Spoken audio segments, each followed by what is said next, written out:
girl was like, "You looks like your face is all puffy," and I'm like, "Go!" I'm like not eating. I don't know what's going on. It's like, gee, dude, I've like not eaten much of anything the last couple of days. I don't know what the fuck's going on here. Oh, I just had some sodium. I had like a little noodle thing with some peanut butter crackers, like the package thing. Yeah, that's little. That seems like some sort of delusional telling, like, oh, you're not really actually paying attention to what you're eating. That's not it. I looked like fat faced this morning. So the girl's like, you face changes based off the hormones. Also, the hormones is the fucking estrogen actually causing me to have like inflammation? I had to sleep with a fucking like ice pack in the back of my head. My autoimmune thing just like popped it. It's like, oh, how much testosterone can I take? What is gonna like? It's just, it's never ending. And I think I don't do well with 30 picograms per milliliter. But also, do I want to take aromatase inhibitors? Dude, it is not easy it's not easy. Like, it's not easy at all. Do you imagine being on steroids and looking like this fat fucking face? Like, what is this, man? I look like Pat. Like the androgynous Pat. That's what I look like. I can't stand it. So this is the first time I've done like 2 streams in a row to YouTube. So I should be on YouTube. So let's see. Oh no. Let's just open this up. The androgynous Pat. That's what I look like. I can't stand it. So this is the first time I've done like 2 streams in a row to YouTube. So I should be on YouTube. So let's see. And I am. Look at all those vitamins. It's so unwell. It's messy. Like the umbrella on the floor. You have like there's vitamins over here, like this way. There's vitamins back there. It's like I have pills on like windowsills. It's like I'm a Jewish hypochondriac or something who's just like, yeah, I can't go in the crowds. Like my head might explode. It's just it's not a good way to live, man. It's not a good way to live. All right, so I gotta hide my face. I can't look at myself. So I'm gonna hide it. I'm gonna check the levels by block. There we go. It's like a thing where you look at camera that like you see the refeed of yourself, so you can like see that the lighting's right. But if you look at that the entire show, you get self-conscious kind of. You kind of like, it's like you're talking to yourself, becomes kind of narcissistic. Like literally, you're like, how do I make myself happy? What's best for me? And you're kind of like asking yourself, and like the id or the ego is coming out into a mirrored affectation where you're like, what would be best if I go, it's clavicular. What do you think? My inner clavicular. Yeah. I watched for the first time Candace Owens' show, like the whole show. That's not true. I tried to watch the whole show on YouTube. There's some people that are just better at clips. There's some podcasters that are stand-up comedians, but you don't really even know that. Like, I thought I just watched this podcast. You have no idea about their stand-up career, which is how they got the podcast. It's like flipped. And you realize when you watch one of their shows, they're horrible. They're really objectively not good at stand-up, which is a very hard skill. But ranting to camera, they can do that all fucking day. And they are excellent. And it's long-form storytelling. It's a bit nuanced in the sense of like, I don't have to do this short-form punchline thing. I have 60 minutes. I have to get a condensed set down. I'm building towards, what do they call it? Do a show, or I'm gonna do a Netflix special. A special. Yeah, it's hard. Timing. You have to like layer things that are like, there's a crescendo, like you're building up to something, then you divert course, then maybe you calm things down at the end, or you do the Amy Schumer thing, which she did, which is the opposite. It's like, I just want to leave you guys with a story. Small little anecdote. When I was younger, my sister, she used to cut herself. Thank you. Have a great night. Like, that's kind of funny. She actually was She had some good lines. Was she stealing these jokes from like lesser known comedians? Possibly. Is it in the best interest to give her the benefit of the doubt? Probably not.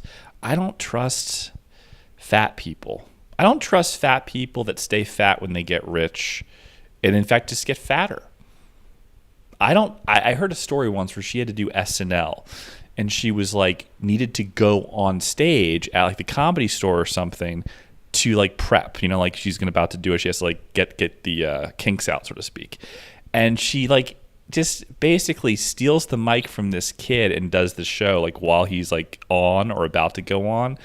And yeah, it's, I don't know, seniority, there's a hierarchy, whatever. Not a big fan. Anyways, Candace Owens, she's a clip farmer.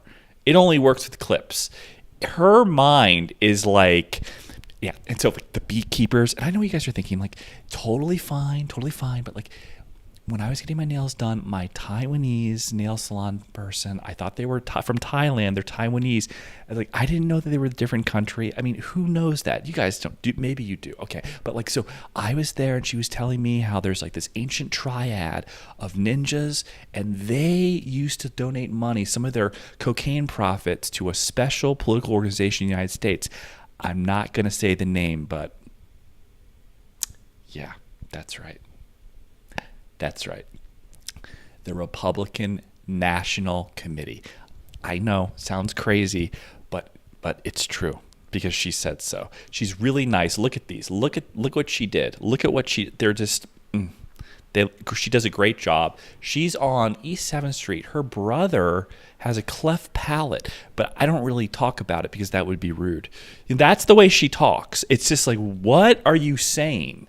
Kind of actually, forgive me, hypocritical because I do have ADD and talk like this, but there's a lack of preparation. Does it look like I'm prepared for a show? Do I have a producer, Jean-Luc, in the background giving me the thumbs up like the levels are good? No, she has a multi-million-dollar operation, like borderline a poor man's version of Taylor Swift's The Eras Tour. She does not need to worry about anything. She can do research all day long. She can write like articles. She can do shows where she's reinforcing what she's talking about so her show's better. She's literally pulling this shit out of her ass, and then on the rare occasion, it's almost like she's fucking with us. She'll tweet out something like, there will be a terrorist attack, tweeted December 1st in 2 weeks. And she nails it on the fucking day. Multiple terrorist attacks. Very disturbing. Now, the crazy thing about her is that when she's wrong, she like wiggles out of it. And by being wrong, she makes these like generalized statements that are like, I don't think that's true, Candace. And she's like, you don't know what you're talking about. First of all, I said blah, blah, blah, blah, blah, blah, blah. That tweet, though, I'm just, I don't know, man. There's something very talented about this woman. When she was first on Rogan 7 years ago, she wasn't very good. She broke down. I don't know whether she breaks down on her show now, but what I got from it, and it was hard to watch, she jumps. When she loses steam, she just goes to a different topic and she starts all over again. She's really good at that. And she's like, I don't know anything about the space landings, but I heard this about how to bake a souffle at home. So I'm going to go over to that and like tie that into like my relationship with Melania Trump and how great it was to spend time with her Christmas time last year. And they're really, really nice. The Barron kid, though, I don't know. He looks autistic. He's kind of autistic. I hear he's a groiper. Oh, well, at least he's taller than Nick, right? Ha, ha, ha, ha, ha. It's like she'll just like do her thing. I don't know. Like who's watching it. I don't know. I first didn't know from the clips who's watching Candace Owens. Now I really don't know. And I see the super chats. And I'm trying to think of like if I were producing a show and I wanted to astroturf someone, would I synthetically create fodder? Would I create super chat money?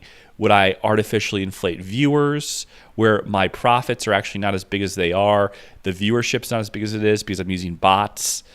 And that basically fake it till you make it. Maybe, except at some point there has to be a substance there. There has to be, if she's a private show and she's on her own steam, you got to have a show that's like watchable. And for me, at least, it's not watchable. You know, it's just hard to like stay on point with her. And like, there's something like a Nick Fuentes would do where he's talking about something. He brings in like kind of a tangential factoid, and then he like ties it in beautifully in real time without a teleprompter. She has screens and all this stuff. She has a script, I'm sure, to some degree. It's writers. He doesn't have any of that shit. And yet she still is just like blah, blah, blah, blah, blah, blah, blah, blah, blah, blah, blah, blah, blah, blah, blah. And she just goes off.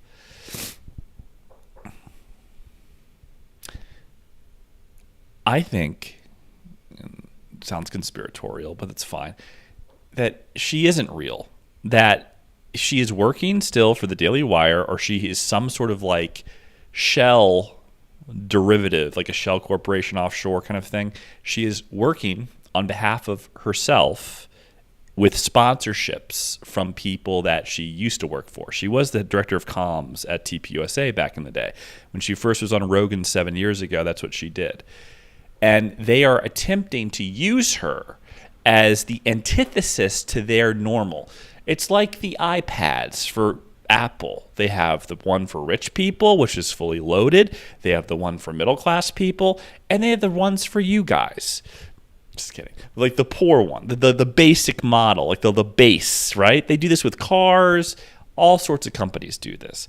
So if you want to control the narrative, you have these sort of like dark ops with people that are like seemingly independent and are hated. But as soon as Erica Kirk goes into a private conversation with Candace and Erica talk about the private conversation on their respective shows, anticipatory engagement farming. They then apparently were united. This was given the green light, or they were brought together by Megyn Kelly, which is like a very much like a weird Alex Jones introducing Nick Fuentes to Tucker Carlson so that show, that podcast can happen, that type of thing. It's very weird, and it's very fake, and it seems like she's working with these people, and she's been working with them, and the animosity is fake. It's like, we have to sell the contention.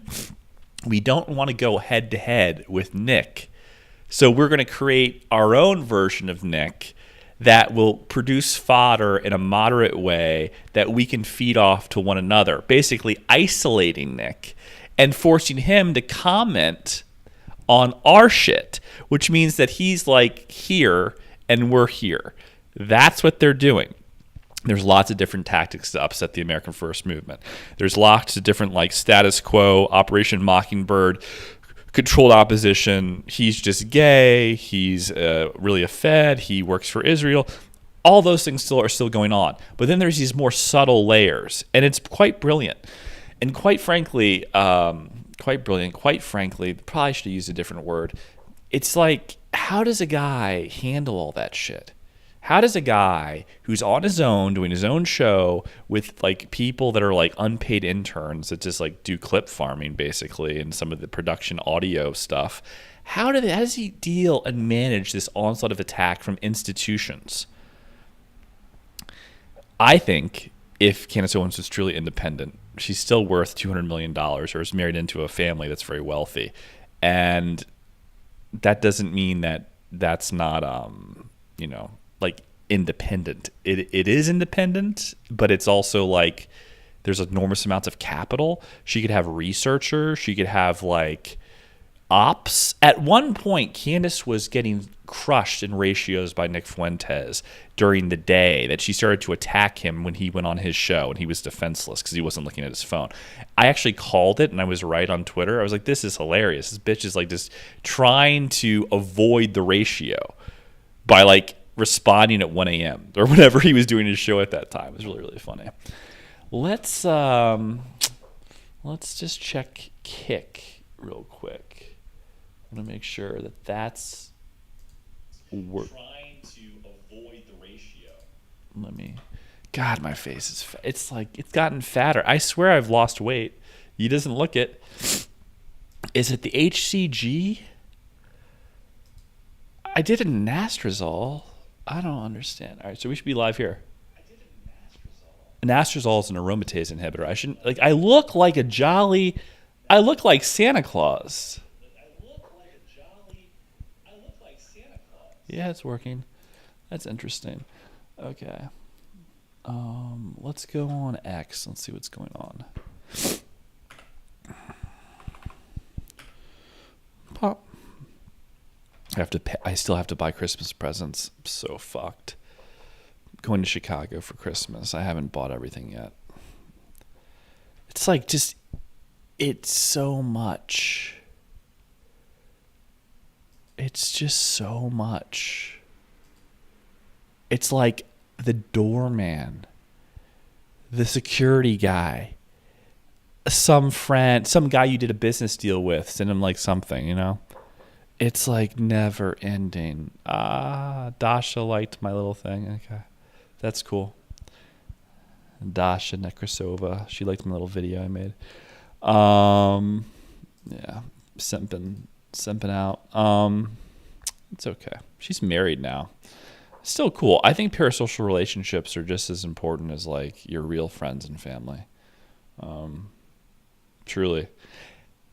I think they're just as good, in my opinion. Didn't I get a fucking monster? God damn it, hold on one second.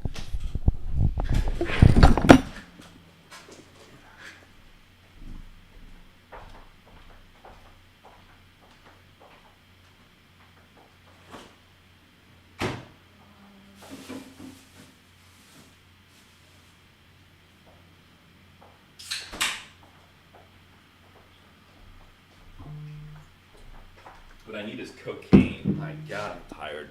It's the fucking soup. Oh shit. Don't knock everything down. Come on. Don't knock everything over. Come on. Okay.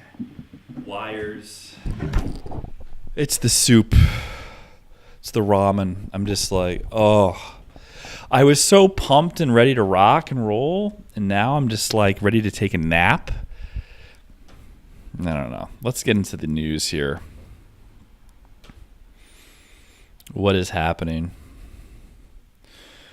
I think it's interesting that the Brown University professor that they just scraped their entire website because he was getting like death threats. They thought like people were doing their own investigation as to who was the shooter because the FBI are digging through snow literally right now. You see that video?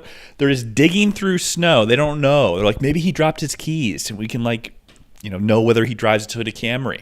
Like, ooh, or he dropped like his ID, like the bombers on 9/11. He just left it in the snow. Let's all right, so clean sweep like this, like they're fucking paleontologists. Like, don't break the bone, just like this, and we might be able to find something in the grass. It's so retarded.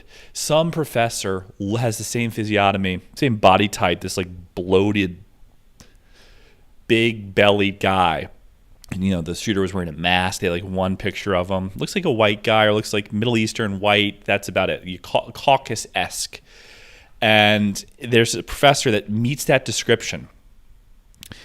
And they are like, okay, he's like, people are saying it's him. They're like going to his house. People are standing outside his door. So he's scared. The school just like removes everything. And the president of the school is like, oh, I'm unaware that happened or that we were engaged. Like, no, you definitely did. Apparently he's not the guy. They've done a thorough investigation. But yeah, you definitely did it on purpose. And I don't blame you because no one should have to deal with that. It's like Nick Fuentes going to a fucking airport and people are accosting him and it's like scary for him because he's like, people are getting shot at. Who's more likely to get shot, Nick Fuentes or Charlie Kirk? I know that's kind of a loaded question after the fact, but if you think about it without prior knowledge of the last 6 months, you'd say Nick Fuentes, it's not even close. So, I mean, who's actually more effectual? Who's more dangerous to the status quo? Not even close. Do you have a million Charlie Kirks out there? Brilliant hollandaise sauce? That kid can do it. It's like, oh, I'm a genius. I'm going to go debate like children on a college campus, a state school. You're not debating Harvard kids. You ever notice that? They go to the fucking like no offense if you went to a state school. I really should go to a good graduate school, get your grades up, get a good GMAT, get to a good business school. Booth School of Business, MIT Sloan, Georgetown's fine. That's what you need to do. You need to wake the fuck up, okay? You can't go to a state school. It's like, I studied, yeah, great. It really helps you to make connections with people that are really talented, like going to really good schools. You can fuck up and go to a good, like a shit college, get to a good grad school. You want to make a network of like competent people. You're more likely to be around rich people that will make you rich if you do that. Just a little nugget. Shit. Yeah, Charlie Kirk. He's not, no offense, he's not the brightest bulb in the tanning bed. And their grift of like, Steven Crowder going to these campuses, it's a grift, okay? You don't ever really get called out until the Groypers started calling out, going to all the TPUSA events and all the Charlie Kirk events. They started to like embarrass him a little bit. And they had to start to like basically filter out these people in the crowd because they were making him look like an idiot. And they were like not fairly planted, like they're not real students. They're not just like, Jin Hall from India who's like on some visa, a student visa, and he's like, really nice kid, and he has some, concerns about immigration reform. It's not that. Like the Groypers would come and kind of antagonize things, and they're well spoken, they're intelligent, and all Charlie's able to do when he's wrong is turn back the conversation. If it's about Israel, it's like, oh, so you think Israel shouldn't exist? No, I'm saying the USS Liberty. So you think Israel shouldn't exist? I'm saying, sir, that there is no lampshades at the Holocaust Museum anywhere in the world. Any Holocaust museum that are any people's grandparents. There's no face of a old Jewish woman as a lampshade inside one of the exhibitions. That doesn't exist. Oh, I see what you're saying. So you think Iran should just be able to kill innocent Jews? Literally, that's what he does. He just puts you into a track that he knows well. He can go like blindfold. I'm doing a little Candace Owens right now. If you ski down the same mountain over and over again, you can do it blindfold. It's really nice. It's a nice experience. You can kind of feel the snow. It's just like a nice like spiritual thing. He's nervous. He goes into his shtick. So back to like who would get assassinated. Of course, Charlie Kirk's a nothing burger. The martyrdom after the fact is designed to make him look like he was something, or that there's some sort of spiritual affectation of right-wing populism. This is the bastion of MAGA. This is the future of young conservatism. No, it's not. It's not. Real authenticity. People don't want liars. People like Nick Fuentes because he says what he thinks, and he sacrificed millions of dollars to do it. He might be making money now, but he's getting paid from people that are donating money to his shit. You think if Don Lemon had a Rumble show that he would get like donations from people at 4 o'clock in the morning? Get the fuck out of here. He'd be homeless. He wouldn't be able to pay his rent. It's fake. And I almost want to say the same thing is happening with Candace in some sort of higher form marketing. There's not some guy who is a white kid conservative or a black kid, like Coleman Hughes is not donating money to Candace Owens, or the Coleman Hughes citizen that's not the political pundit. Some nerdy black kid is like, oh, that's a good point, Candace. MAGA forever, Trump #1, Vance 2028. I'm going to give you $20. That's not happening. I really think that she's working with TPUSA. They're feeding her through a system of bots. The donations are their own money from a coffer designed to astroturf her. Nick Fuentes isn't getting that, because they're all out to get him. And now Nick's having to comment on the feud between Candace, and this is like women, like weird women manipulative games. It's very feminine. Megyn Kelly, Candace Owens, Erica Kirk, this like triumvirate. It's like, ew. They're trying to divert the attention. Nick is criticizing Candace. TPUSA is pretending to criticize Candace when in fact they're all working together. It's designed to basically push Nick out here. So that's what I think is happening. Oh shit. Nick Fuentes, are they on right now? Let's see. Nick, 1 p.m. Central to discuss the debates, the shootings, the murders. Let's see here. Let's go to Alex Jones Live. See if I can get him on. He always wears that. He's literally admitting that she's directing him. Which is so gross. The whole point of Trump is that he's supposed to be the boss. Who is Susie Wiles? Nobody elected her. She's a lobbyist from Florida. And you're right. He goes, yeah, well, I guess I'm going to be campaigning. She's the boss.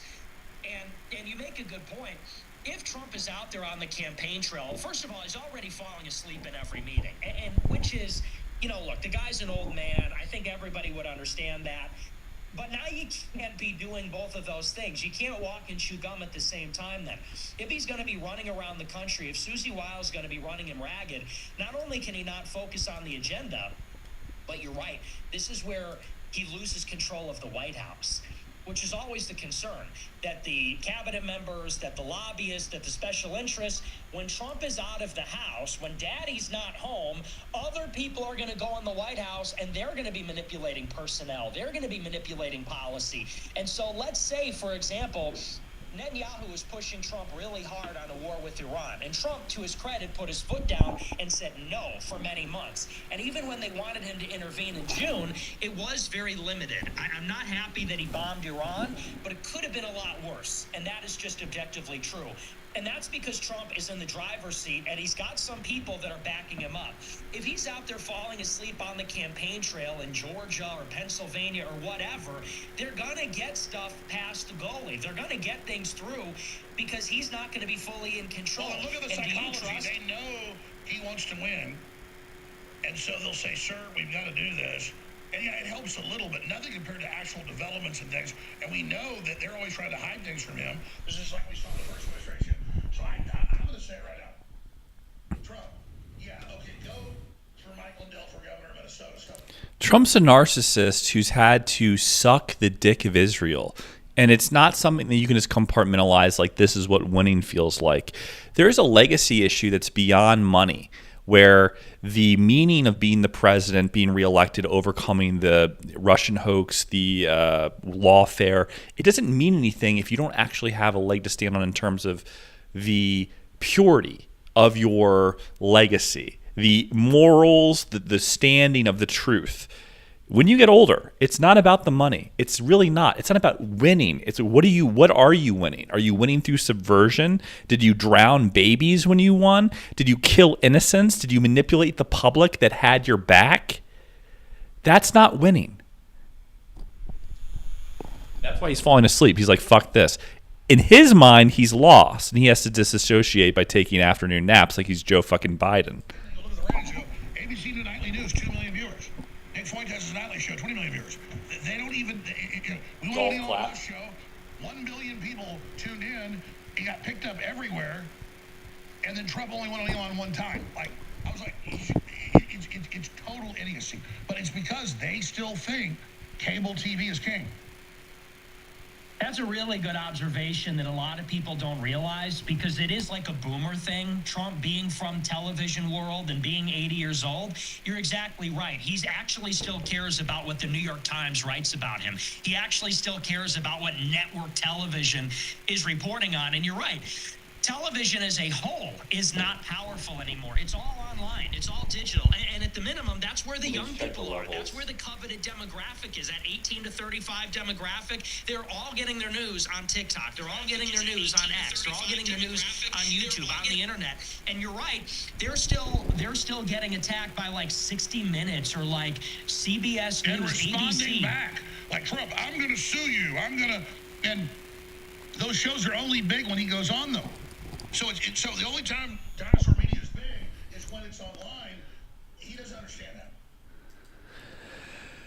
I think he does understand that. I think the point is that there are political operatives that are working for that end, the MAGA end, which is actually the technocratic J.D. Vance Teal end. It's beyond Trump.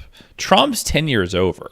Trump's like astroturfing as a brand is designed to ensure that J.D. Vance wins, and that kind of carries forward this sort of alternative controlled opposition Operation Mockingbird program with young political pundits like Ian Carroll. I mean, I don't know. It's just true.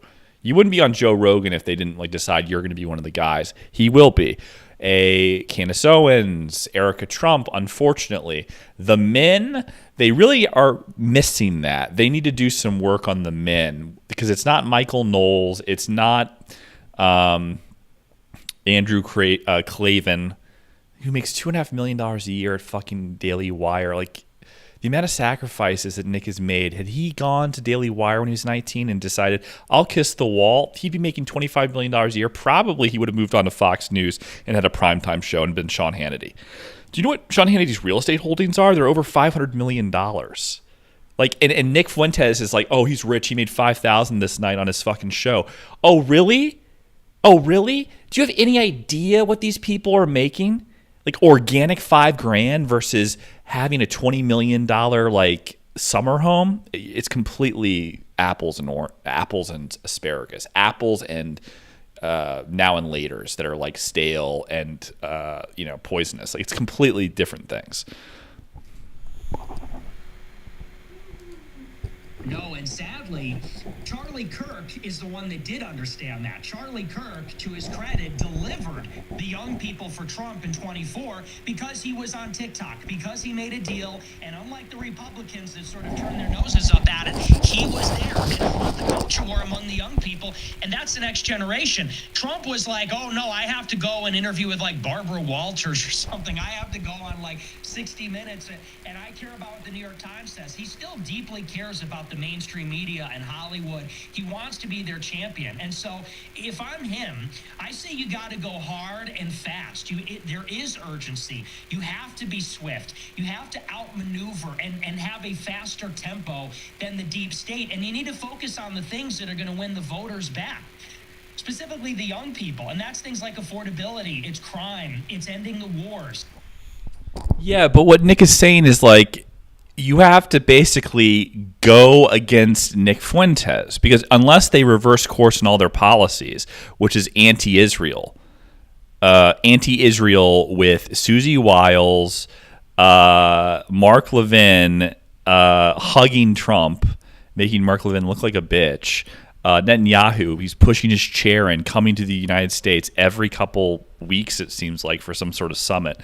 And you have the grandchildren are Jewish. You have your son-in-law, Kushner, who's building up real estate empires for what it will be the Gaza real estate market off the on the water there, like premium condos, some commercial real estate, probably some hedge funds are opening up in Israel. So it's batshit fucking crazy. I don't know any which way to think about it. It's absolutely insane.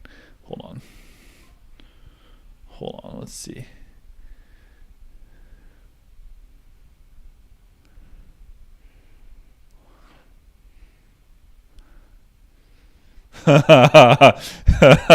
Yeah, someone's liked my tweet. I have like two different versions of myself. I have to figure out how I have to create a new like X for this thing that I'm doing, I guess, like so I can show it and like go through things together, like the news, and you can see the feeds. Like I'd like to play this and add it to the feed. I don't know how to do that yet. I just started Restreaming where I have multiple platforms. So give me time, I'll get there.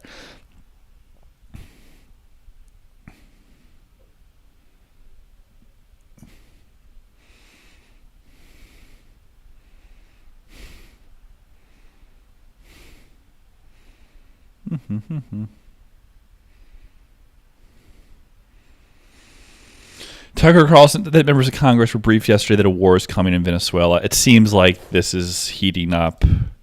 Let's see. Yeah. Again, it's very interesting that China and Russia are just foregoing Syria. They're giving up on Iran. Maybe they're not. Maybe that's why the war in Russia is ongoing, other than the fact that Russia's winning. To strategically give up the Iran-Turkish gas pipeline to the Western puppet regime that's the future Iranian government, to basically lose the lithium reserves of Argentina with the Javier Milei astroturfing on X vis-a-vis Elon Musk, and then to give up on the largest offshore oil reserves in the entire world with Nicolas Maduro in Venezuela. This is good for the BRICS. This provides a multipolar future potentially to go against the US dollar as a reserve currency with either some sort of like crypto variant or, you know, some sort of universal paper currency, fiat. I don't know, man. I don't know. It seems like yet again we have all the levers and we're pulling them. But the justification for going to Venezuela is just it's such a farce. It's such a farce. I'm sorry. We're gonna put in that Nobel Prize winning woman. Give me a break. It's disgusting. I hope that we don't do that. I hope that there are Chinese submarines that deter us. I don't want anyone to get hurt, but it's just nonsense. Do I use ChatGPT? No. Claude.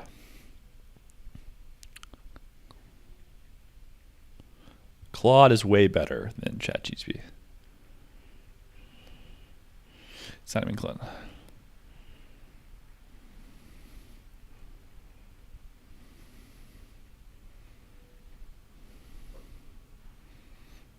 Cursor's good.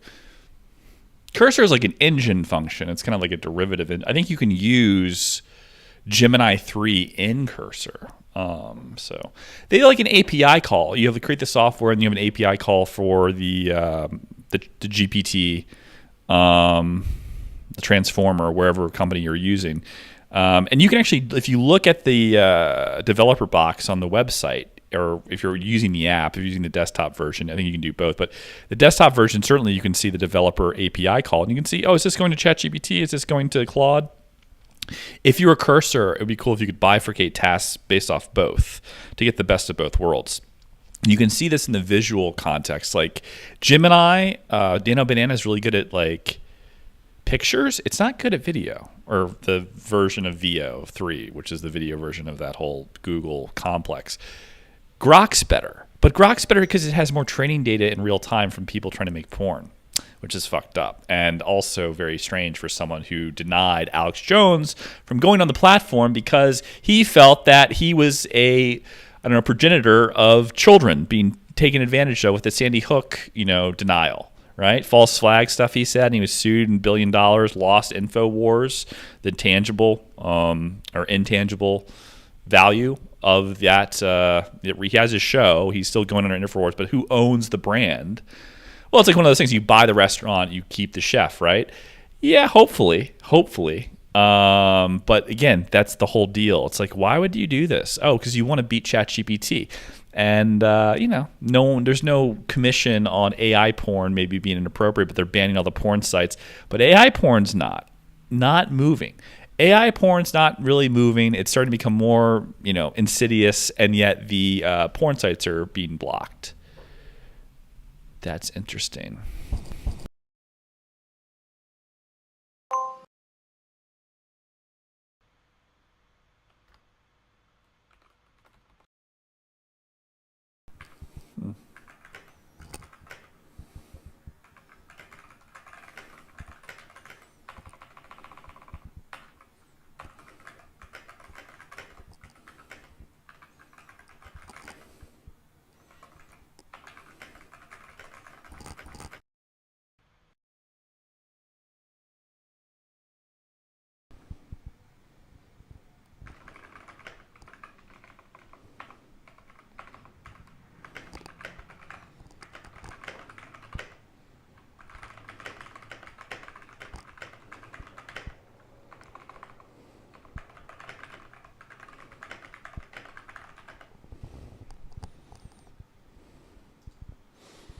You're going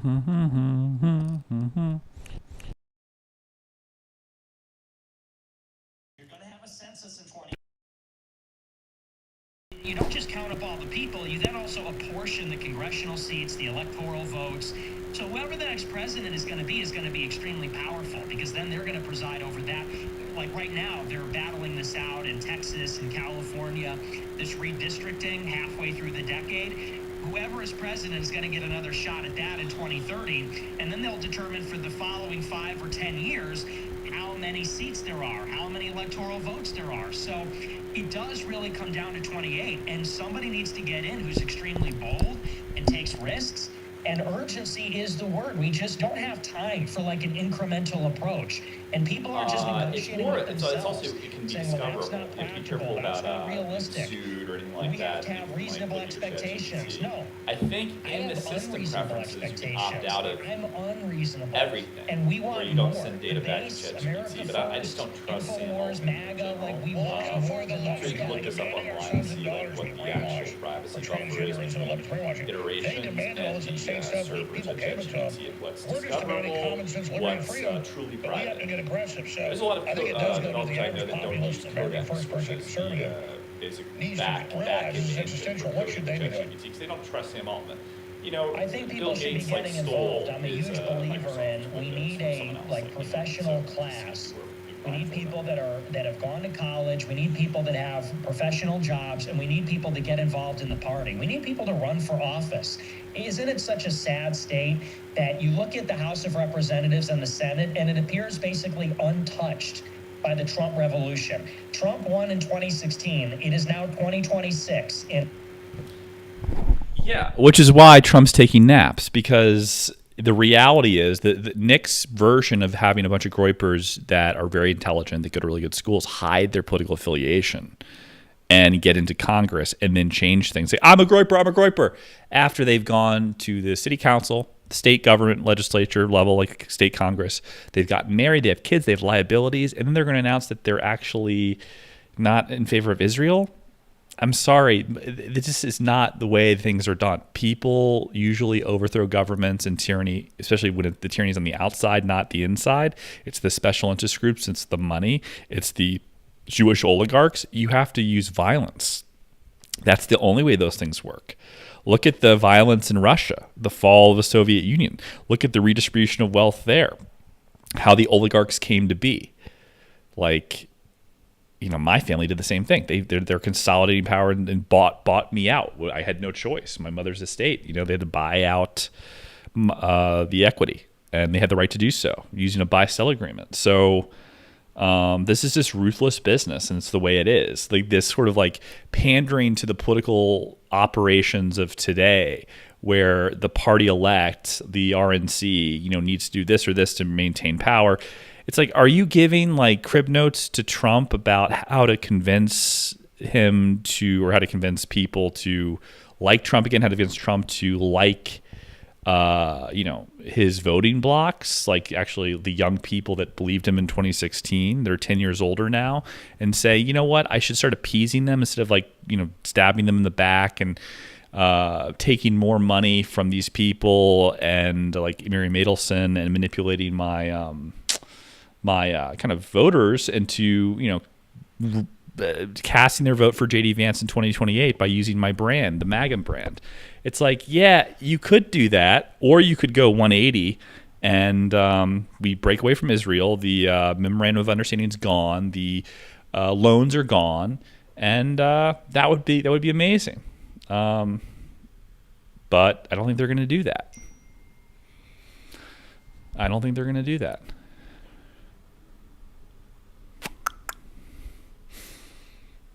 Vibe coding? Is she gonna vibe code? Let's see.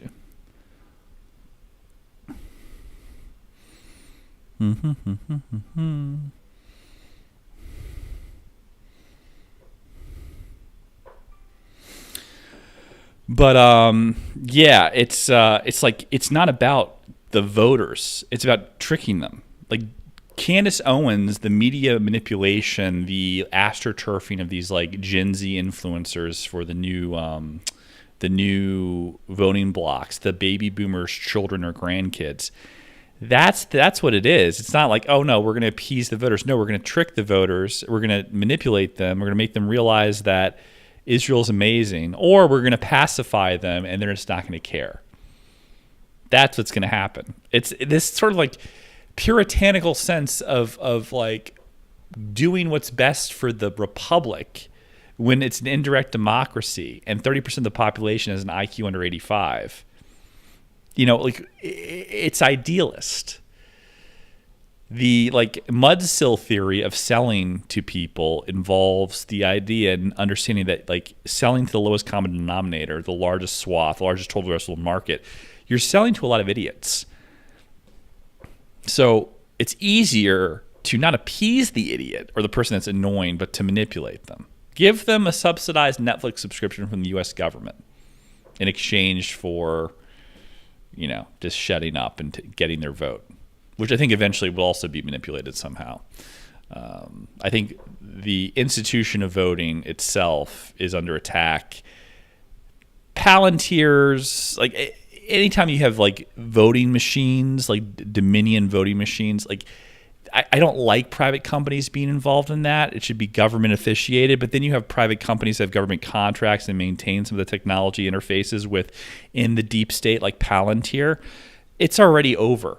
It's like almost like it's a minstrel show, or it's a masquerade ball. It's like the power differential, the shift has already happened. You're just like twiddling your thumbs. You're already fucked and you don't even realize it. So yeah, there's that. Let's see.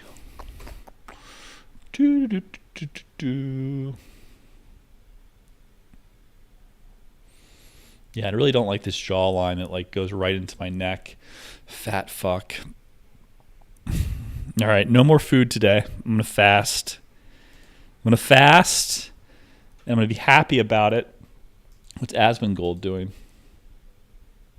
Money, what am I paying him money for? And so that was it. Fuck the case, Alexander Hamilton. Well, yeah, wasn't he like 21 or 20 something, right? And so yes, and fuck England, that's all fat and retarded. Yeah, exactly. And so, yeah, you just go out and do it. I mean, Benjamin Franklin was like 70, but everybody else was really young, basically, right? They were the founding fathers. And, the truth is that I think that's a very common thing in history. You could just go and do something if you were that motivated to do it. And I think that if you look at a lot of people that are successful, they just do it. They just start doing it. There's no gatekeeper. There's nothing. Look at Donald Trump in politics. You can't run for president. You can't. You're not a politician. You can't just go run for president. True. You don't know how it works. Oh, yeah, watch me. And then he wins.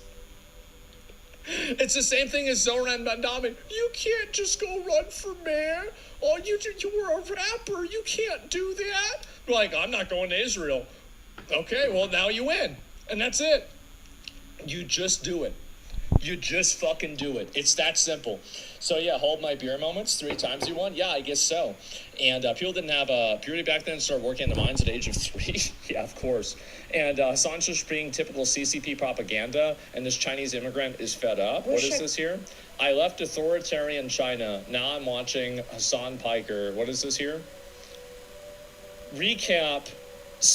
Repeat CCP propaganda. Okay, I'll watch this. Not right this second, but I will watch this in a minute. Is China propaganda is smart and dangerous? Well, I'm sure there's some things that are good that China does.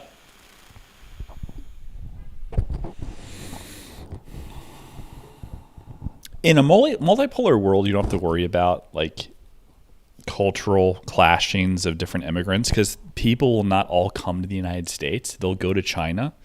I think like white people will leave the United States and go to China. There'll be like open arm revolutions of like talent moving to Russia. Like, cause it's not about, okay, where's the bastion of innovation? It's like, you can have more of a market share because there's a lack of a Silicon Valley kind of like Politburo. And so if they're willing to invest in the infrastructure and the contracts to go there and to work there to start a company are vast, there'll be more competition, which means that the standard of living going to shit will be unacceptable. So there'll be more assimilation from people coming to the United States. People will be on their best behavior. There'll be clean cities in Russia as well, as they tend to be, China, and they won't tolerate any nonsense. It's like there'll be more of a respect factor. Yeah. It's like, yeah, I think so. I think that's the key. I think that will happen. I think the United States is not going to be as rich, but in a multipolar world, living in the United States would probably be more tolerable. The cities would improve. So take that for what you will. I don't know if that's anti-American to say, but it's like, no, the current regime in America should be overthrown. And if that means that we have to lose our place at the top of the hierarchy as the unipolar, fiat currency dominating manipulator of all things, UN manipulator. The UN Security Council is basically a vestige of the United States. The Hague can't even really do anything because we say no. You have a war criminal that's our best friend going back and forth on like a plane to us, and like he's like charged with like killing innocent children, and we're like, go fuck yourself. You're not touching that guy. It would be nice if the other countries had some flex, That's why I don't necessarily think it's the best idea in the world, if you believe our system is corrupt and that America's going to shit, for the United States to dominate in South America under the Newman-Roe doctrine and take out Maduro, and it should be like that easy. If Maduro stays there and his family is like murdered or hung or something, and he is as well, that's really interesting. Like, you got to think of the balls in this person just going for it, like Saddam in a way. He was in a bunker, but still, he just like takes it like a man. I don't know. Kind of reminds me of the Ozark, where Benicio del Toro's character goes to that like family's dinner of the drug lord, and the guy's like not in front of my kids, and Benicio kills the kids first, which is awesome. He like knows his fate, and he just goes so hard. It's fucking awesome. It's fucking awesome. Yeah, I don't know. I mean, yeah, this whole thing of like not condoning violence. I don't condone violence. What I'm saying is it's a prerequisite for real change, because the people in charge are scaring you. They use propaganda. And if propaganda doesn't work, then they use violence. What's his name? James Webb, Chris Webb. Like, look up Guy Webb. What was that guy's name? It's like the Iran-Contra guy. Brakes on his car didn't work. And like this happens all at Webb, Iran-Contra. Gary Webb. Yeah, I mean, it's like this shit. They like, freeze your bank accounts, I don't know. They do all this weird shit, and they threaten you. And then violence is always the last resort. But the people that are telling you that you can't be violent are the ones that will do it to you. Us, Israel, we believe in democracy and decency. It's like, and it's like a get out of jail free card. It is such a lever to say, yeah, but also we will be absolutely villainous. We will ravage, we will rape, we will kill, we'll do whatever it takes. But they tell you, the citizenry that doesn't have any power, that you can't do anything. And it's like this idea of moral crimes, of moral turpitude, or a moral hierarchy is like lost, because it's fake. It's a propagation. And it shows you how evil they are. Me mom was a lampshade. Me father was a pair of old shoes. Dude. It's like, and we complain about it online, but that's like left on deaf ears. It's not. It's a circle jerk. It's a circle jerk. You gotta like do something in the IRL. The flower children of the 1960s were more effectual in their kind of online rhetoric. Like, I will say, Nick Fuentes has done more to push the conversation forward, but it's online. It is sequestered. There's an algorithm that's holding that back. I have to pee like a fucking racehorse. Give me 1 second.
I love Tucker Carlson's humility. It's sincere. Here, let me play this for you. In Venezuela.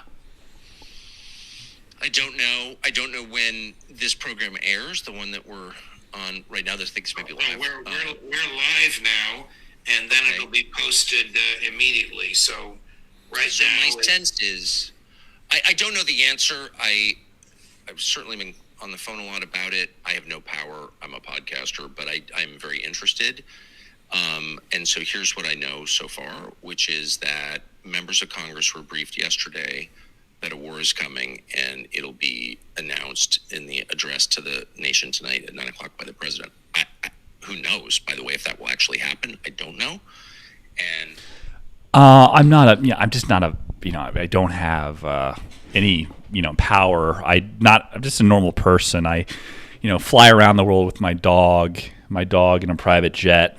But if you're going to ask me, like, what's going to happen with Venezuela, well, I can tell you, this is just some guy.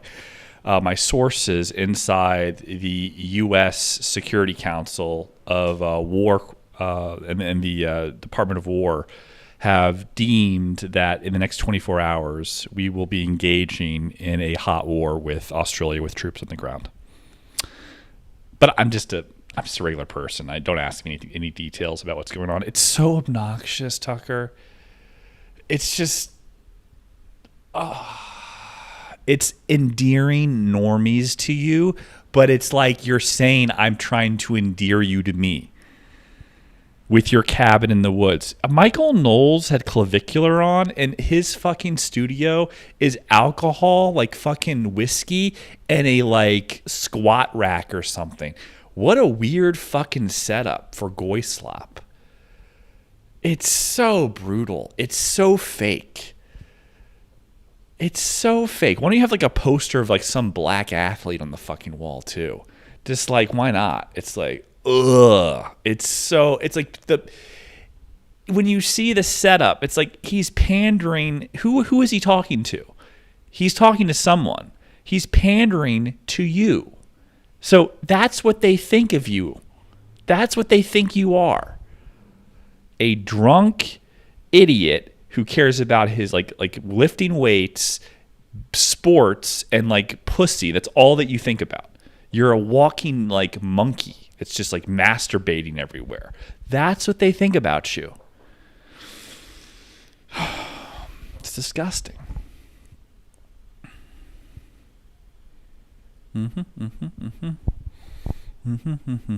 Parasocial. Famous people liking your shit is like, it's such a compliment, and it means absolutely nothing. It's just, I guess it's like narcissism. It just strokes your ego. It is just so good. It makes me so happy. I can't get enough. When an e-girl like says anything to you, it doesn't mean it's nothing, but like someone who's of substance, that like contacts you and like, oh, that's a good job. I like that. Like, it's just like, thank you. That means a lot to me. Feels really good. It shouldn't change what you're doing because you did it on your own. It shouldn't like influence you to do things differently. Success can do that to people. Like, this was successful, so I have to keep doing this. No, because remember the White Album, the Beatles? They're like, no, actually, we know that Sgt. Pepper's maybe the greatest album of all time, and we'd doing ourselves a disservice if we didn't maintain or duplicate that kind of sound in that project in terms of its scope and its general, like, je ne sais quoi. But it's just like, we are artists, man. We want to explore. And part of exploring as a fucking comedian or anyone is bombing. Bombing on stage is so amazing. Hate fucking the crowd is amazing. Someone boos you, like, you're a cuck. I'm sleeping with your wife tonight. How about that? Then you like get some, yeah, you want to go? Let's go. It's like, and then you go to your back like this, like you have a gun, and then he backs up, and then you're like, ha, like, ha, I gotcha. And then he's like, then he rushes, and then you run off stage. That's really, that people remember that. It's way better. It's better than just being like, Louis C.K. stuff where it's like, most of us aren't here. Most of us are dead, actually. It's like, okay, that's funny. But like, hate fucking, doing something that the people remember forever is just as good as it's entertaining them just the same. They came for a show. It's a show. It doesn't have to be funny. Bombing really badly is good. Hate fucking the crowd is good. So whenever someone gives you a compliment, don't feel you have to duplicate X. Just keep doing your thing and everything's going to be fine. You're going to do your thing. You'll have some people that like it, don't like it, some people that used to like you that don't like you anymore. You evolve and you're true to yourself, and that's okay. Now, sometimes you'll have to like continue on. I don't know which Harry Potter book that J.K. Rowling decided, I wish this was the last one, but I'm close to becoming a billionaire and I have kids that have to go to private school. I get it. We all have that. Some of us have like a real job and then we do things like on the side. It's like that. But in her form, it's like the artist form where they're actually successful. The paying the bills thing is the art form, but they're able to compartmentalize that and not say I'm selling out, because like that's just a thing that I do. And then I'm also giving yourself the time to explore and try different things. As long as you're doing that, you're not lying to yourself. I think you're fine. Because we can't do whatever we want whenever we want to do it. That's this transgressive nonsense. That's not actual freedom.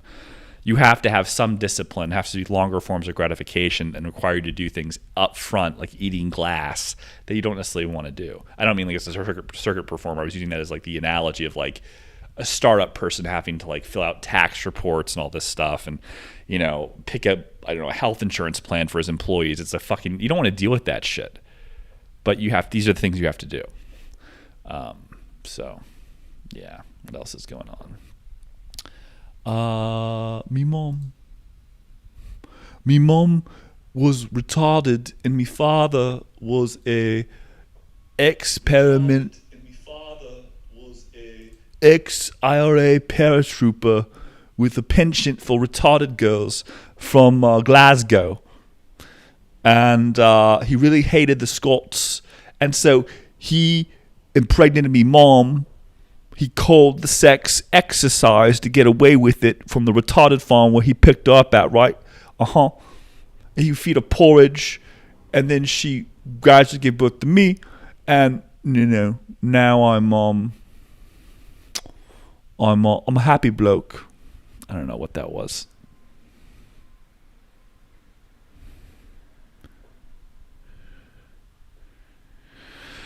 I don't know what you mean. Hey, homie, I checked your video. Seems like you are new to Kick and not yet affiliated and verified. I got a proposal for you. By sharing your stream to Kick community for you to gain 500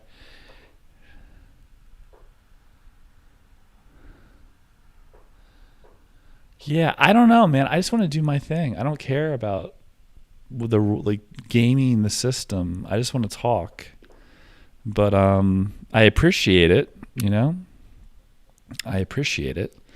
Let's see what else is going on. The markets are kind of get down to like the 661 level, 664, and then we bounce. That's what I think. I don't really believe in technical analysis, but it seems to be usually when people go to war, like, oh, oil prices are going to go up. No, because we're going to win. So like volatility is crushed. The markets usually go up if you believe there's any like negative correlation to expected value from volatility going down. I tend to think that like volatility and like negative news aren't like hand in hand. Sometimes it's positive news. Sometimes the correlation's confusing. But when you crush volatility, when you crush uncertainty, the market should rebound and one might have a nice Christmas rally. Keep that in mind. In fact, I should prep because we're getting close to 4 o'clock Eastern Standard Time. Probably should prep and see what's going on for some of my positions. ADMA as well. So pleasure talking with you. I'm going to end the stream. Good stream. I had no idea that on Kick they actually delete them. I was doing all these quick streams. I had no fucking idea that like no one's paying attention. Like they don't last forever. So it's like, oh shit. Okay. Well, I have to go on the YouTube now. So the YouTube will be like the main source, and then the Kick will be whatever that is. I don't even know if I'm doing it right. Like, is it for video games? Is it for streaming? Is it just for like living in your basement and streaming, telling people. I don't know. Aspen Gold seems to do it differently than other people. A lot of people are just like gaming. There's like one guy named Schoenstein who gets like 8,000 people a day, and he's using slot machine stuff. He's like, gaming, you can win and download this voucher and play digital slots with me. I'm like, okay, it's very Jewy. It's very Jewy to have people like watch you during the workday and like play slots. Like that's about as Jewy as it gets to make money off those people, those degenerates. Oh my goodness. It's like living off of scratch off.